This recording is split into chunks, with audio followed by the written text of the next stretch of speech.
and so there's this separation between those two. So you've got one area for content authors, another for developers. And I'll go into that a little bit later on. The other thing too is in terms of a spectrum, we basically think of ourselves as being in the mid-market, and there aren't very good terms for this really in the industry, but it's a bit of software which is bigger than just something for a very small 10-page site or a blog, but it's not necessarily going to run the biggest sites in the world. It's used in plenty of sites which might have 5 or 6 figure budgets, and that's probably where a lot of focus from our perspective goes. And we also kind of really love, I guess, 3 groups. So we have the content authors. So we build them a very intuitive system that, again, is separated from the developer role or the designer role. The developers, as you've already just been told, have Sapphire, so that is geeky. It is completely requiring of the developer to understand object-oriented code. So it's kind of, I guess, a really good play place for that. And for designers, we've got a very simple but very flexible templating language, so that they basically can be completely creative in Illustrator or Photoshop, and then bring that into HTML and CSS. And each group, has their own distinctive interface to play with that isn't getting confused.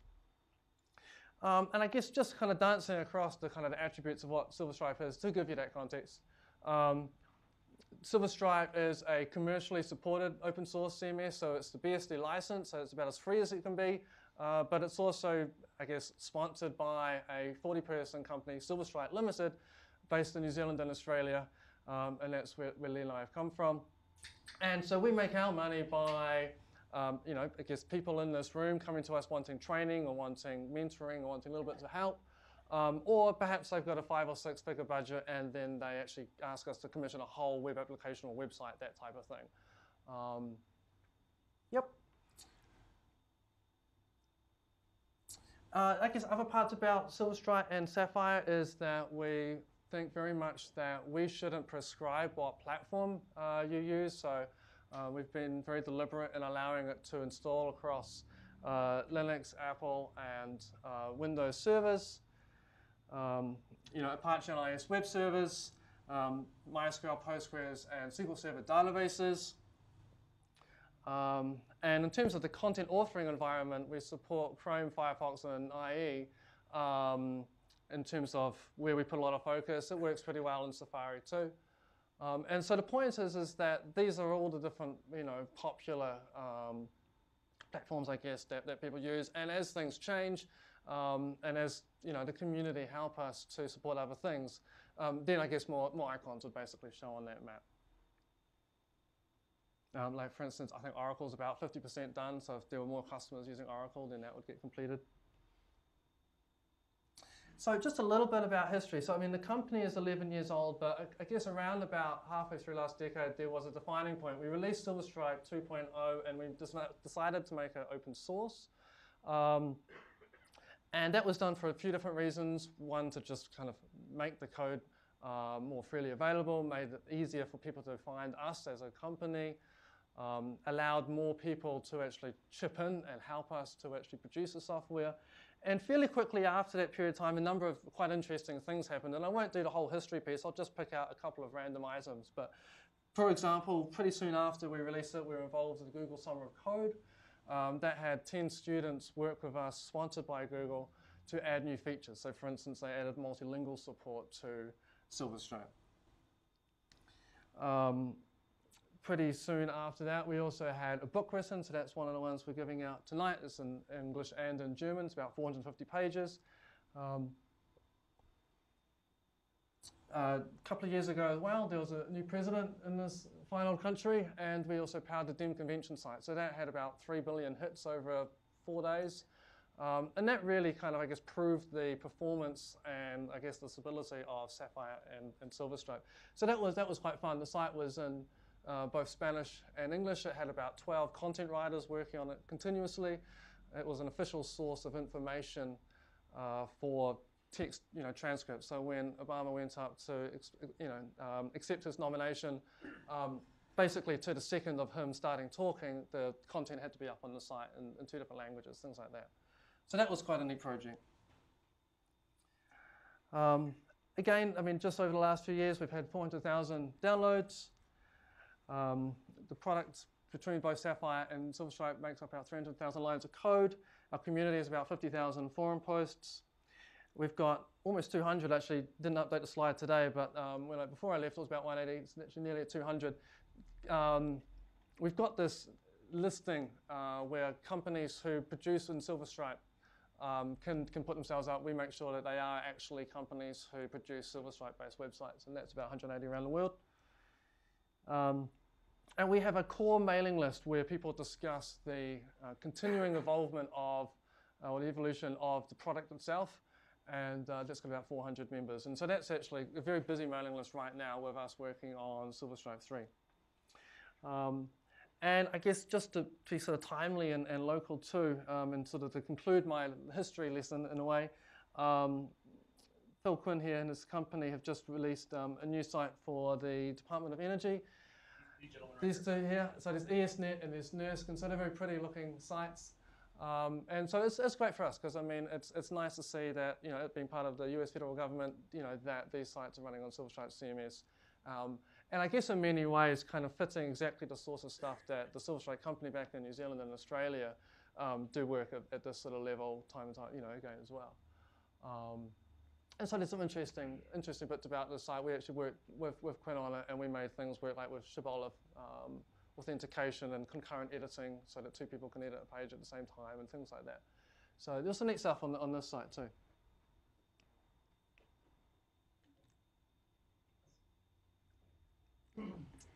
So I guess that lays out a little bit of history and context for what SilverStripe kind of is now. And so I just wanted to talk about, obviously, SilverStripe 3 coming up. And a key part of that was the research we did and the involvement of the community in terms of defining what the next chapter of SilverStripe looked like. So we've got a guy at SilverStripe called Philippe Skolsky, and he's a big proponent of human-centered design, and he was really left sort of in charge of kind of figuring out the process of how we would I guess, run the process of building SilverStripe 3, but in particular, look at the user interface. And so I'm kind of butcher some of his slides in here. His whole presentation's online. It's about an hour long. So one of the sort of the processes that we used here was to talk with a wide variety of people. So we had content authors who were using SilverStripe 40 hours a week. We had content authors who had very little awareness with SilverStripe. We had developers who were very familiar with SilverStripe. So I had all these inputs, and Philippe and others talked to these people to find out what was desirable in terms of a new version of SilverStripe. And then feasibility and viability, we've got some particular meanings there. So feasibility really means what's technically feasible within the constraints of, say, our technologies like PHP and on the web and so on, and whether, you know, we can't be too ambitious as to say drop support of Internet Explorer or something like that. And viability here really means more economically. Like we can't necessarily afford to spend 10,000 hours on one feature at the expense of others. So for instance, something which was an interesting point here was we actually found, talking to content authors, that inline editing was really highly desired. So right now, SilverStripe has more of an admin-based interface for editing content rather than click and edit and spot.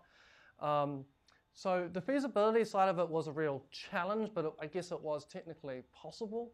But from a viability standpoint, when we looked at it, we've just figured it actually would be way too many hours for the relative benefit that it would bring compared to all the other things that we would like to do on it. So that kind of brought, just kind of defined how we looked at this process of defining SilverStripe 3.0.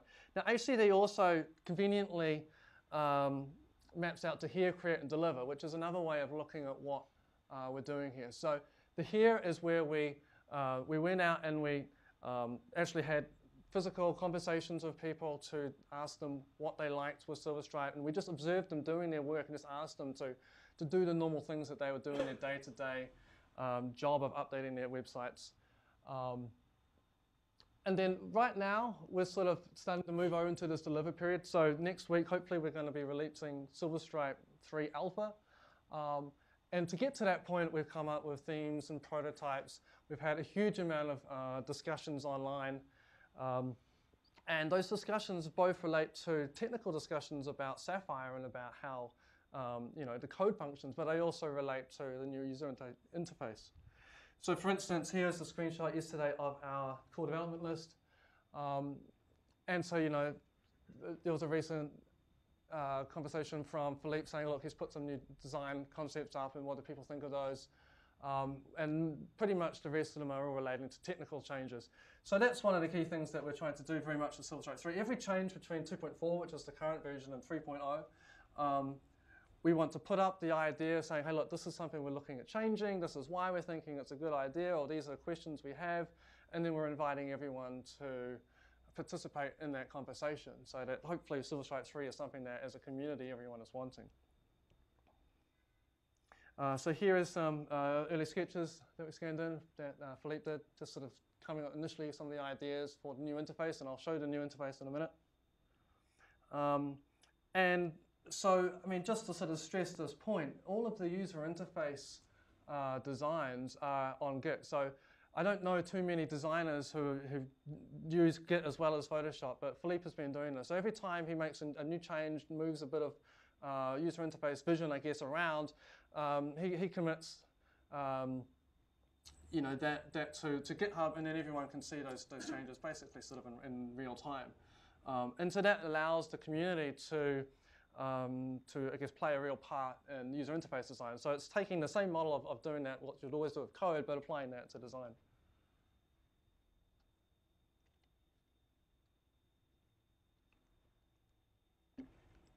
So now just sort of mention about some of the goals, having kind of, I guess, learned from people what it was that they wanted. What are some of the specific goals that we have for SilverStripe?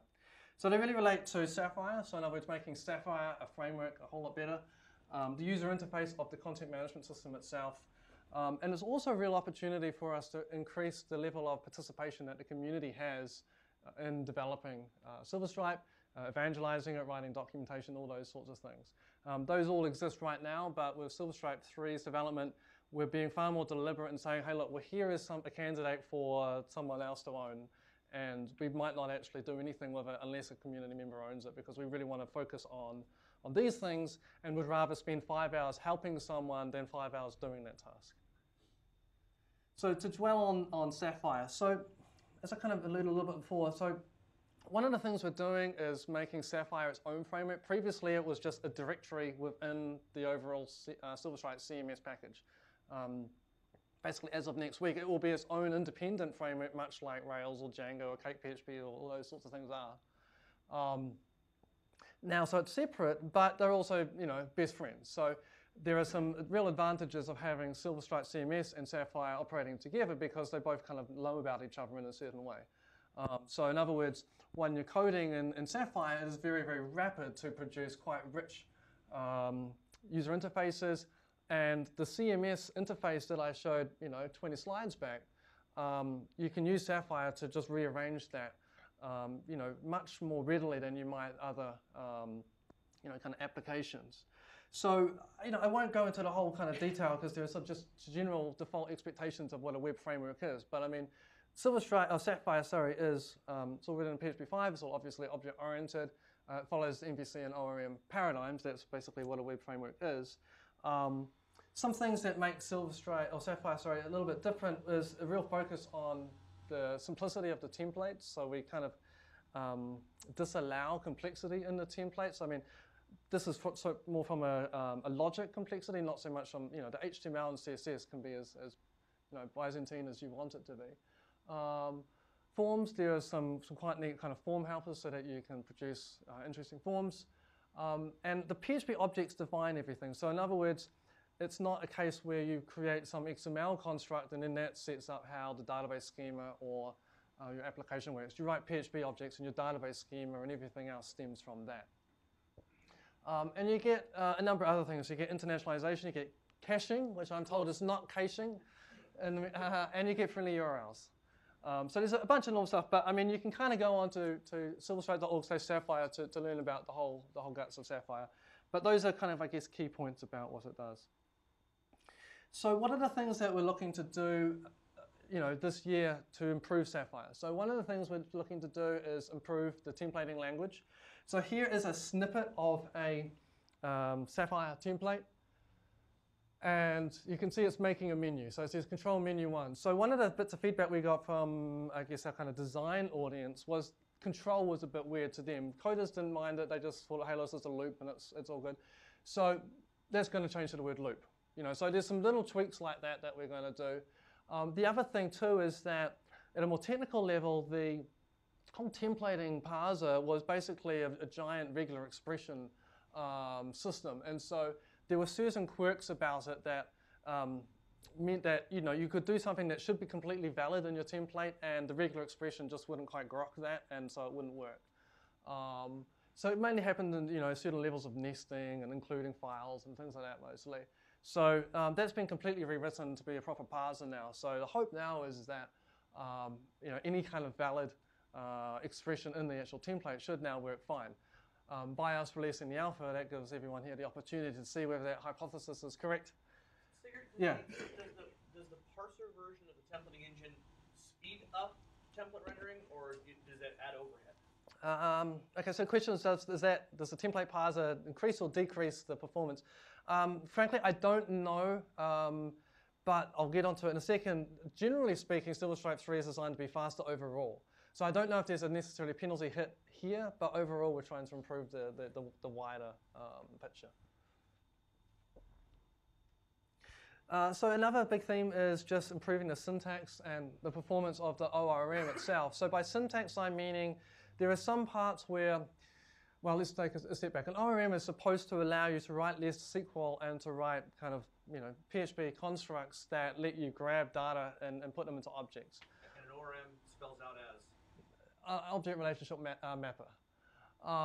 So there are some points here where, again, a bit like the template language, there are some sort of edge cases, well, quite a few edge cases really, where you still actually had to write SQL. So you wanted to grab, I don't know, all members with this surname and this other characteristic and that other characteristic, and it just turned out we actually had to write some SQL to get that. So we're doing some improvements so that you can still use the ORM to do that. In terms of performance, that's mostly to do with, at the stage, where if you wanted to grab, say, 10,000 rows from somewhere, that while you might want to grab those 10,000 rows, you might actually only want to get them 10 at a time. And so Sapphire will now allow you to still, I guess, kind of prepare, it's kind of equivalent to preparing a query that might have a whole lot of results, but then just get them, say, 10 at a time or whatever you might want to do. So there are things like that that will improve their performance. Just as a sort of a side note too, because we haven't quite released the alpha yet, we also haven't quite released all the documentation around it. So the documentation that kind of supports all the things I was saying is currently being written. It's basically in markdown files inside of Git. So you kind of are getting a bit of the preview before, a couple of weeks before this stuff being available in wiki format. Dependency injection. Dependency injection. It's a bit of a complex thing, but basically, by having this, it means that your PHP code is a bit more structured. There's a very complex thread on our development list that kind of goes into detail, and I think it kind of went over my head, and I think it went over the head of pretty much everyone but maybe 5 people in the mailing list. So the point is that sometimes the code would get a little bit tangled up when you kind of got into complex situations. And this is just one area of kind of trying to avoid that. Now, I mentioned before that there are some places we would love others to help, and this is one example of that. So versioned assets. So right now, if you, jumping back over to SilverStripe, you bring it up, you change a page, you click save, you change a page, you click save again. All of those versions are recorded in perpetuity. If you upload a PDF and then re-upload that PDF again to the same place, then that just obliterates the original file. And a lot of people would like that to be versioned. So this, to us, feels like something that is quite compartmentalized, and we could just write the scope for it and say, here you go, community member, why don't you go off and actually produce that? So that's our current mentality right now at this stage. But it's something that we'd love to see in SilverStripe 3. Another key feature, and I'll show a screenshot that sort of explains this in a second. But you can see Phil's later here. So there's a very commonly used, well, it's not even a commonly used feature, it's more a problem or a thing that people want a lot, and that is to be able to manage lists of information, or you might have a list of, I don't know, 10,000 products, or I don't know, a listing of 1,000 neighborhoods or something like that, and you want to have a nice intuitive interface for content authors or administrators to go in and just manage that. And so there's been a number of different solutions kind of created over the years. Initially, complex table field and a few other variations. Data Object Manager was created by a guy, Aaron Carlino. Does he know you're giving it a send-off? Right, no, he's been involved in this conversation a lot. And so we're planning actually working with the guy who wrote Data Object Manager to produce a new thing called Data Grid, and I'll show you what that looks like. But that's definitely going to be part of SilverStripe and the new version of Sapphire. There's a theme around data integrity, which is basically to say that when you make web apps, you sometimes code in mistakes and sometimes you lose data or things like that. And if you set up some logic such that, I don't know, your date of birth can't be, null or something like that, then, it's going to just be more kind of tricks in there to just prevent data from being corrupted. And it's just something that we can add more helpers to, so that as you get more away from websites and more towards web applications, you just kind of have a few more kind of mechanisms in there to kind of keep things working well. Something which has been discussed a lot, but we haven't started writing code around yet, is to do with module management. And so SilverStripe has modules like blog module, forum module, and so on. Module management up here is more talking about the fact that, well, if you've got this code and it relies on this version of this other module and maybe needs this minimum version of Sapphire, that's quite tricky for everyone just to kind of get their head around without it being just sort of stamped into the actual code itself. So module management at this stage is more akin to something like, say, Debian's package management, where you would go to install one module and it knows about the dependencies of other modules, and it can explain that to you initially, at least, in a sort of developer style message, and then the easy part over top of that will actually be to kind of create a GUI, because the logic of actually dealing with the dependencies and upgrading and so on would be dealt with by this. So this is something where, as I said, we've done a lot of discussion, but we haven't started writing much code around yet. Performance, so this is just a general theme. We want SilverStripe and Sapphire to run faster, and that means both in terms of a visitor hitting a website and the website running more quickly, whether it be cached or a dynamic, database generated page, as well as SilverStripe CMS, where the actual content authoring environment should load quicker. You click save, it should save quicker, that type of thing. So it's just a general theme. And then I guess I'll just sort of end on this point before showing you some of the interface screenshots. So one of the websites we follow a fair amount is cmswire.com, and it seems like pretty much every CMS vendor, especially the commercial ones, are framing their software around this term web engagement management, which basically is their way of saying there's a paradigm shift changing in terms of how your website or how the CMS product can engage with your customers via things like Twitter and Facebook and through mobile devices. And so far, personally, I haven't really seen many paradigm shifts. I've seen some nice little features and tricks and stuff, but I haven't seen anything so grandiose as to justify a whole new term. So with SilverStripe and Sapphire, we already have really good support for mobile via the templating that we have. It's just really flexible, so you can do whatever you want there.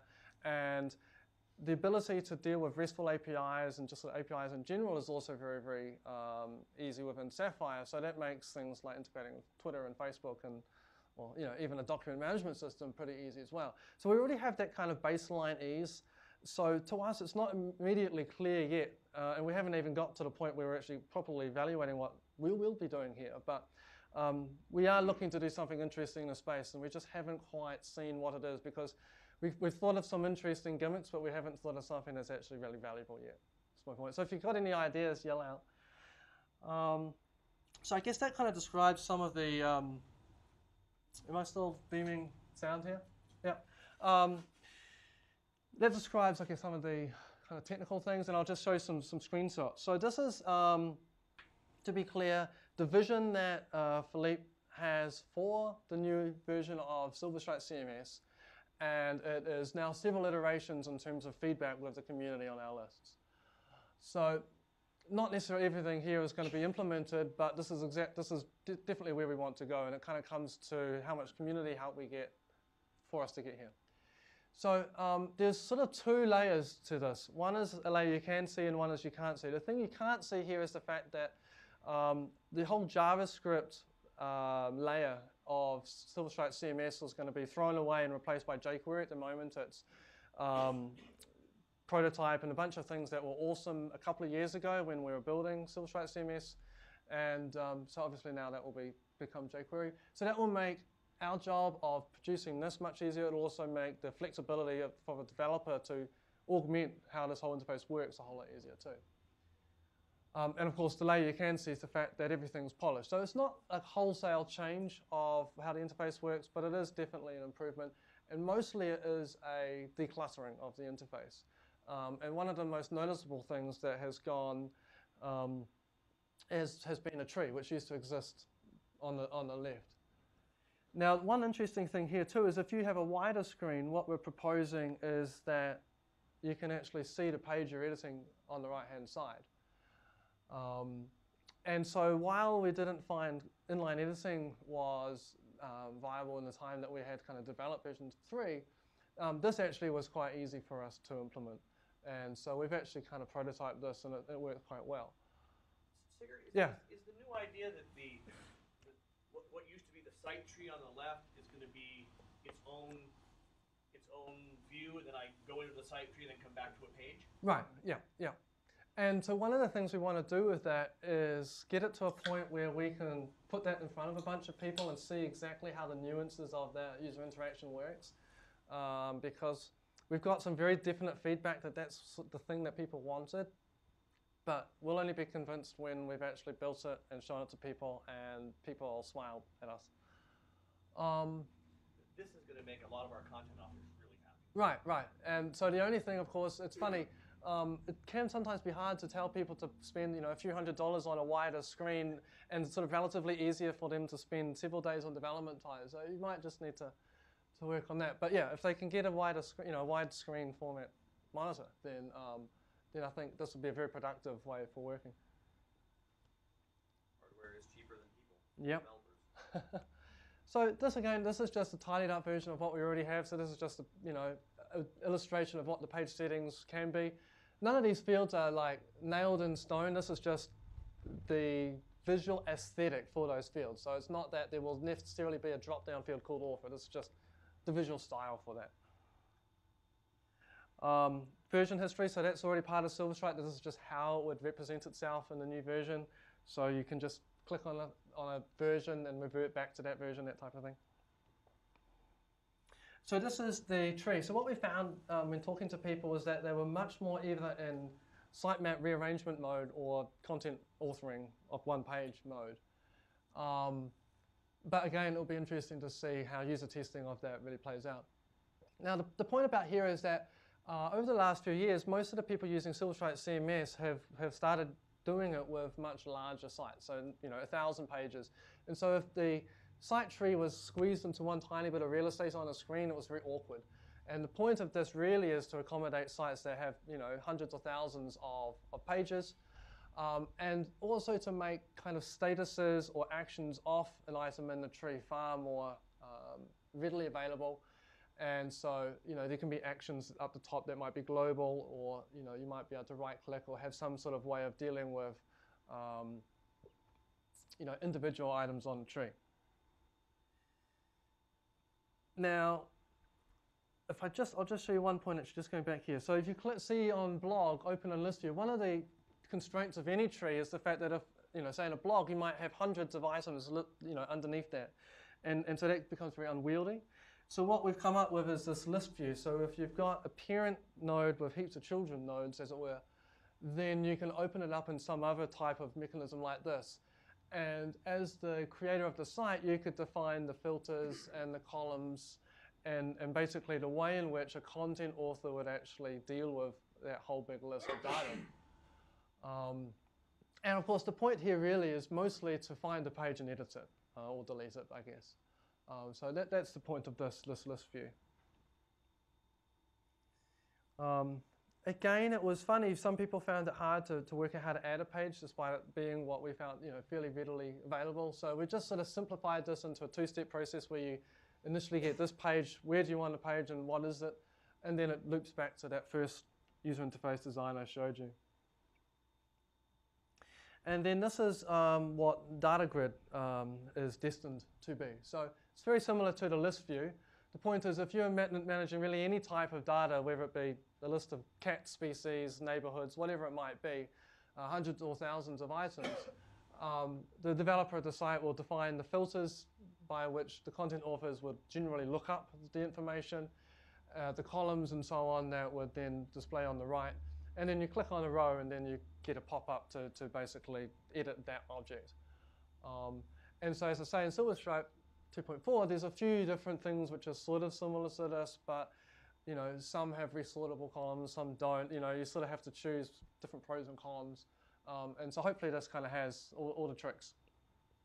And will this looks like, well, you said model admin. So this is like an analog to the model admin you have now. Yeah, right, Do you right. also have a version of this that you can kind of embed inside of a page, like the data object manager? I don't know the status of that, but it seems like a really obvious idea. So I suspect that that's in the plans. Yeah. Because that's what we always wanted. We wanted the filtering and stability of the model admin, right, and the flexibility and embeddingness of the data object manager. Yeah. So by sort of definition of trying to combine what we have with model admin and data object manager, that sort of seems like a fundamental aspect to it. I personally haven't actually checked that, but the other point too, I mean, there's plenty of scope there for us to do it. We're only just doing the alpha right now, so yeah. So just sort of some other kind of questions that people keep asking me, and I guess I can add you onto this list in a way, is people are asking about backwards compatibility. So in other words, by upgrading to 3, well, how hard is that, and what's broken about it or not.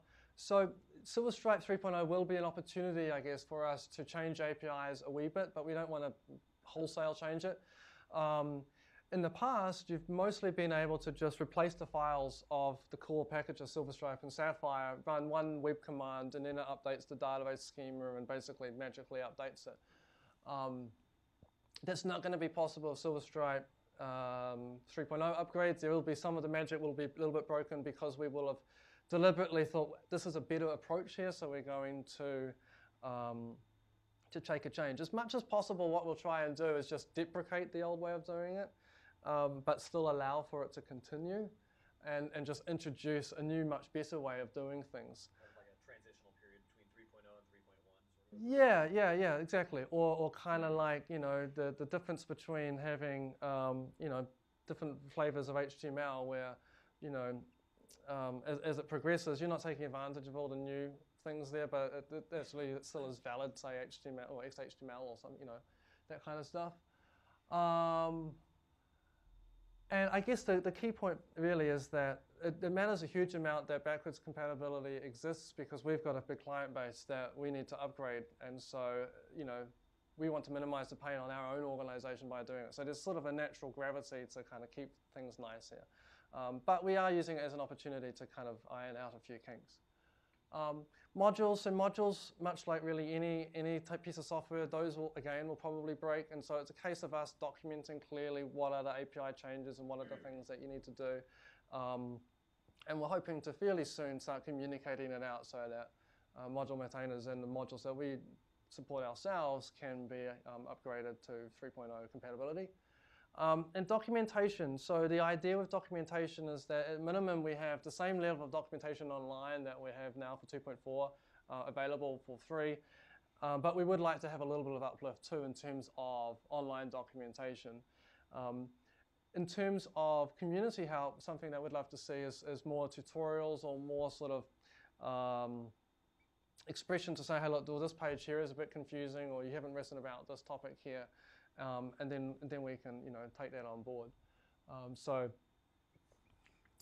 And then timing. So obviously alpha is pretty imminent. So you can download the current code from GitHub already, but we're sort of putting a line in the sand and saying, look, this is going to be the alpha hopefully next week. And what alpha means is really the opportunity for people already familiar with SilverStripe and Sapphire to have a proper play with it and start finding problems with it, or start chipping in and helping out with various bits of development. More so than it is to kind of take it and build a production size on it. Sort of a first sort of solid opportunity for people to sort of get a bit of a stock take of what we're doing with it. It gives us a bit of an opportunity too to sort of see, okay, well, how realistic is the overall goal for SilverStripe 3 now that we've sort of got some of the foundations down. And it also allows us to move more rapidly into, okay, well, if the basic sort of framework is down, well, then we can start concentrating on the aesthetics of, say, the UI of the CMS. We're looking to have a beta in a couple of months.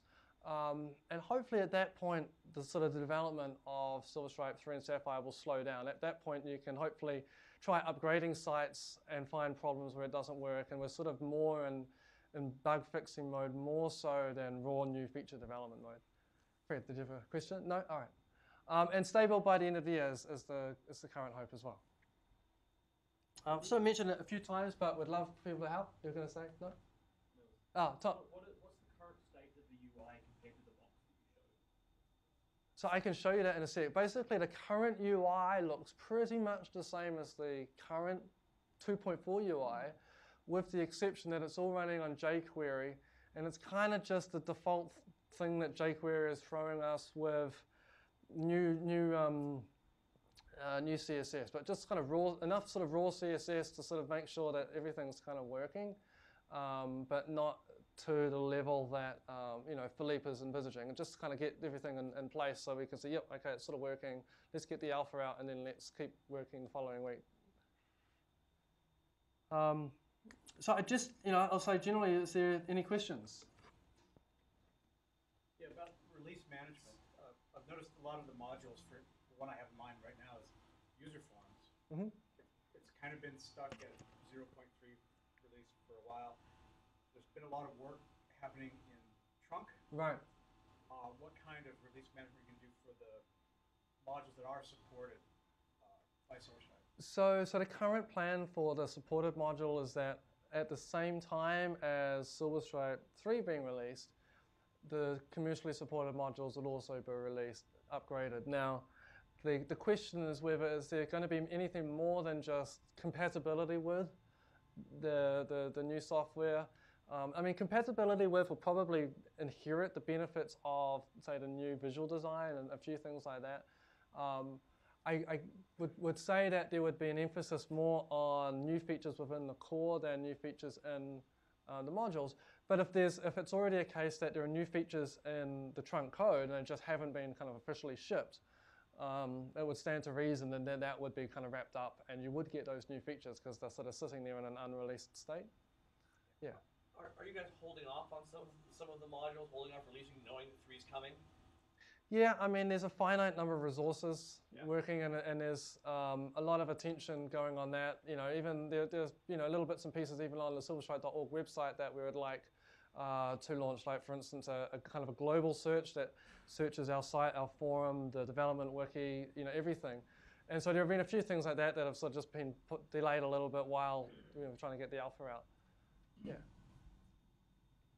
What about people who have never used it before at all? Should I wait until 3 is out, or? So. I mean, if I start getting into it now, and so okay. It was going to be difficult to upgrade at that point. Right. So the question is it worth waiting until 3 before really getting started with SilverStripe? So most of the differences to SilverStripe 3 from a code perspective are going to be more apparent for more complex sites. So if you're kind of starting out and just kind of working out the basics and building a smaller site, maybe 50-page, 100-page site with sort of a dozen templates or something like that, you're probably not going to hit into many of the major differences that SilverStripe 3 or Sapphire really is going to be bringing you. You will definitely notice the new user interface change, but you kind of get that part for free. So if you were to start now, it would really only be the more complicated parts that you would sort of have to relearn, and we're going to be doing a kind of a 2.4, this is how you can learn 3.0 kind of tutorial thing anyway. because that's, it's an obvious thing we need to do. Yeah. What kind of things are you guys doing to improve the performance on the admin side? Okay, so what are we doing to improve the admin performance? So one of the things is actually kicking out all the old JavaScript and replacing it with jQuery. Because there's obviously two parts. So there's the client-side performance, which is primarily JavaScript, and then there's server-side. So what we really hope is that just using jQuery and just kind of basically refactoring most of the JavaScript is actually just kind of bringing automatic wins in terms of performance. And also in some ways continued wins, because jQuery has a far more active development than the JavaScript libraries that we chose previously. So that should improve. And in some ways, I don't know to what extent the browsers look at what jQuery does, but it seems to be a bit of a union between sort of JavaScript performance and jQuery and everything all kind of getting better and faster. In terms of the, I guess, back-end stuff, so there will be core changes to the ORM, for instance, say fetching data in a sort of a paginated form and things like that. So what we're hoping is that by just putting a lot of those things into the core, then when the CMS is making use of Sapphire, then it's getting performance benefits there. Yeah, the biggest hit we've seen is when someone is not a full admin but has lesser permissions. Right. You get a real hit because there are a lot of database queries. Right. So there may be some kind of automatic wins there, and the other thing too would be, and I think I mentioned this to Phil, that if we get basically filing a bug to say, hey, look, well, if you do this, you notice it makes 20 queries when really don't you think it should take 3, then that's something that we can kind of act on. And so, but that might just be something that we've not noticed or perhaps remembered, but focused on this. And so if it gets raised in discussion, then we can do it. If he hasn't already, Fred will submit that bug tomorrow. All right, perfect, cool. Other questions? Are you going to do a lot of decoupling of the JavaScript layer of it too in the back end? Because I remember in current, right. A lot of the stuff really is, there's a lot of tied in all over with the front end code. Yeah, right. So at the moment, you kind of, you automatically get JavaScript to kind of deal with form validation basically, and you can kind of hack to just get rid of it, and then you have to kind of invent your own. So that that form validation logic will now be replaced by jQuery, but it will be far more elegant in terms of you being able to sort of just turn that off and replace it with some alternative. So are you maintaining with jQuery validate, or actually no, you guys are using some prototype 1 for now, or in 2.4. There's prototype currently, and so that's being replaced with jQuery. All right. One thing that I've always had kind of a little nix with, or a little beef with, is the amount of inline JavaScript that's always been embedded in a lot of the pages when you start doing like form validation and stuff like that. Right, you guys yeah. Be pulling it, so a lot more of that is external. Yeah, I mean, I'd say I think so, because jQuery, I guess, the one, sort of paradigm of jQuery is more the fact that it kind of, there's an HTML structure there, and jQuery just kind of just sort of manipulates it rather than it all being kind of rendered in a sort of a spaghetti interleaved fashion and then executing. And also because, if you want to use, I don't know, Dojo or some other JavaScript framework for it, we want to support that. What I would say is that when probably more of the beta, evaluate how far you feel we're going with that and offer your feedback to see if that sort of fits with what you'd like. And just make a clear comment on, hey, look, this seems to be going in a fantastic direction, or for these reasons, I'd love to see it go more in this direction. Yeah, cool. How do we participate in the beta? Right. Okay. So I'll put a tweet out with the exact URL, but basically there's a Google group for SilverStripe. So if you Googled for Google group SilverStripe, or you just navigated it on the silverstripe.org site, there is a development list there of about 400 members. And by far and large, the main conversation occurring is all the decisions, that we sort of talked about here, and a whole lot of others which I haven't mentioned. So it is a sort of opportunity to help define a new CMS and a new version of a framework. So I'd love for your insights. Yeah. How about volunteering people to user testing the CMS interface? Right. Having any idea testing out here, or is it going to be? So the user testing that we're doing currently so far has mainly occurred in Wellington so that we could actually do observations. So rather than saying, well, what did you like about that, we can give them a task and just see them struggle or flourish. I don't think we've thought too much about doing it outside of the space, but I think it would be really interesting for us to get a wider's opinion as we could. So perhaps we can talk about ideas around that. Certainly there'll be a phase where we would like people to test and offer, feedback in some form.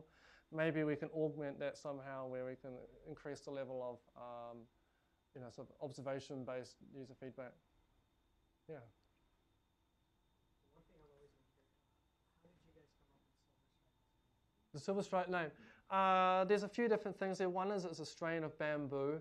I think, so Tim, Sam, and I really came up with a number of different phrases and words and so on. And to be quite honest, the main thing about it was Google uniqueness.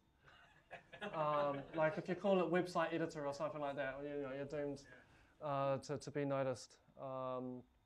So, we could just kind of tried it out a few different things and it kind of stuck. And as I said, the only other meaning it has is a strain of bamboo. So we thought, well, there's a clear distinction there.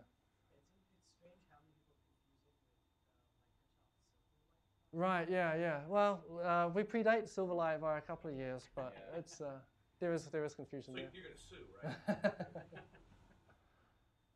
Cool. Any other questions? Oh, yeah. Can you provide an overview of how the ORM works? How the ORM works. In what way? Do you know what an ORM is, or do you want a difference between other ORMs, or? If you pull up a page type as the model, just the model part of some class, Yeah. and kind of walking through some of those initial variables and how that works, that might be really useful. Yep. Do you have that handy? I might. I don't actually have an internet connection. That's the only thing. But you have it running on your system. Oh, yeah. If you want me to, Probably. I mean, I don't know. I mean, I can perhaps even just tell you over offline. But I mean, because are you familiar with ORMs at all? To a degree, yeah. To a degree. Yeah. do you want me to do this? Oh yeah. I mean, if you wanted to do it, I mean, you Sure. Sure. Hi, everybody. And who are you, sir? I'm Phil Quinn, president of Quinn Interactive, and I have to answer that question a lot on the phone. So, Oh, okay. your page types and your objects that are going to be stored in the database, they're all classes, right? PHP classes. They can inherit from other classes, and they can have these static variables. And one of them, the simplest, is the DB variable. And it's an array, and it has a bunch of, name of variable, and then what kind of a thing it is. So, for example, it might say author name, and then it's a varchar, right? That maps to varchar in the MySQL database. And when your classes have this array filled out for these fields, you run the dev build command. It does introspection, looks at all your code, and says, oh, this thing, my article object, needs to have an author field in the database. And it deals with MySQL for you. It updates the tables in MySQL. If you have relations, it manages all that. So you just define your data and your relations in your object, and it does all the database stuff for you. And then there's also a whole bunch of classes for getting data back out of the database. So you don't have to write SQL, and it manages all sorts of stuff, and it can be easily extended. How's that? That's very good. Yeah.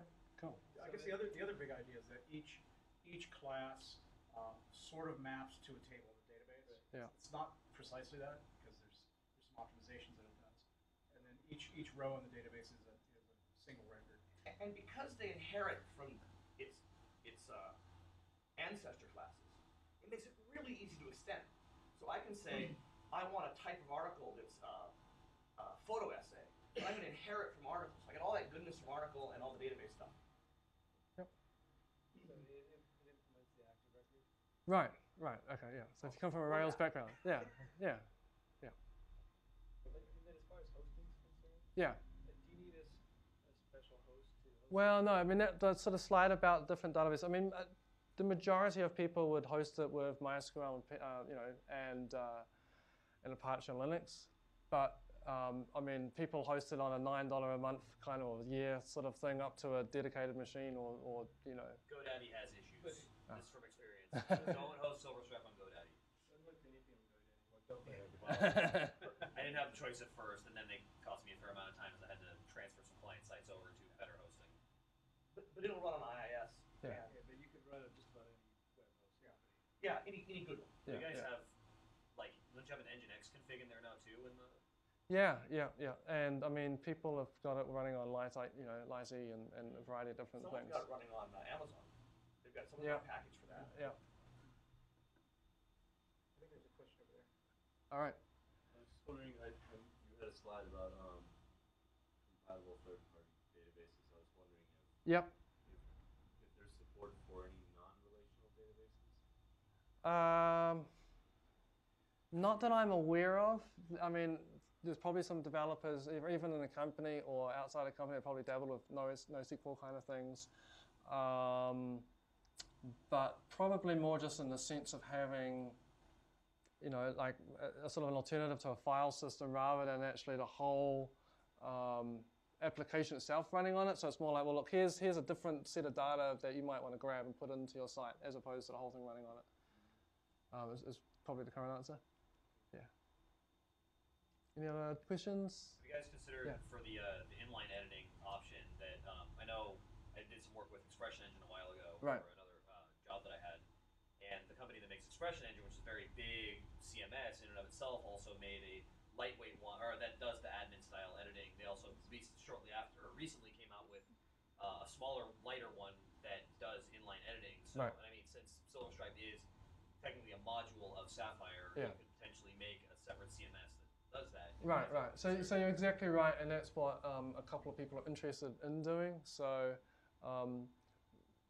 the people who are interested in making inline editing are kind of watching out to make sure that there is sort of a good APIs or hooks or separation such that you could still do inline editing type things, but probably in a more limited fashion than being able to sort of wholesale manage a very large, sophisticated site, at least initially.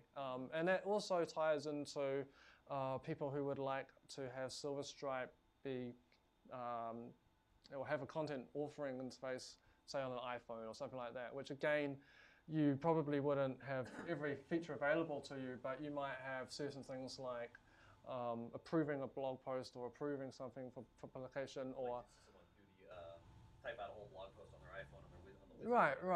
Right. But there might be little things. Maybe you've seen a typo and actually it's a bit embarrassing, and so you just want to duck in there and edit it and save it and that type of thing. So the point is, as you've said, I mean, the CMS is effectively a very powerful module on Sapphire.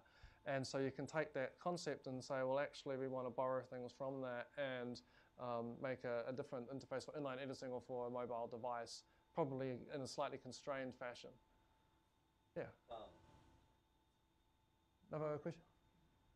Are there, since you are building sort of an MVC framework, Well, it is an MVC framework. What's that? are there non-SilverStripe products that are in the horizon that will use Sapphire? So there's already people who have created applications using Sapphire without the CMS. And I mean, we've created one called Dawn. There's a company in New Zealand who has produced it with basically like an online education type of system. And in some ways, that is why, because we've seen people and we've done some stuff like that ourselves, that was part of the rationale for creating that separation. So yeah. Is there going to be, I remember a while ago, I'm kind of behind on my developer group stuff. In Sapphire, are you guys going to bundle in some of the classes like left and main as the base, or are you going to make those part of the CMS? Right. So that people can Yeah. rapidly prototype admin interfaces So the for like a custom application like Dawn or... Right. So the specifics, well, some specifics have been set, some are probably still to happen, but the general point is what you said, where you don't want this very, very lean Sapphire, which makes it hard to produce user interfaces. So the stuff which I've, shown, I don't know, say here, or if I just go to, any of these sorts of things. If you just arbitrarily wanted to make a user interface that managed something, what our thought is that, well, you want to be able to download Sapphire and be able to use this sort of UI, elements. And I guess the point would be, I mean, if you didn't want any of that, well, maybe there's another framework that better serves you. So the idea is that you can rapidly produce it, but there's a bunch of unnecessary stuff in SilverStripe CMS that you wouldn't want if you were just making a user interface for a very specific purpose. Yeah. All right, cool. Well, I think we're done. So yeah, I'll tweet out what the link is to the core development list, and next week we will be releasing, we hope, the SilverStripe 3 alpha, and so there'll be blog posts up on our website that kind of, in many ways, outline the sort of stuff that I've talked about today, and it goes into more detail. So thank you for inviting me, Mike. Yeah.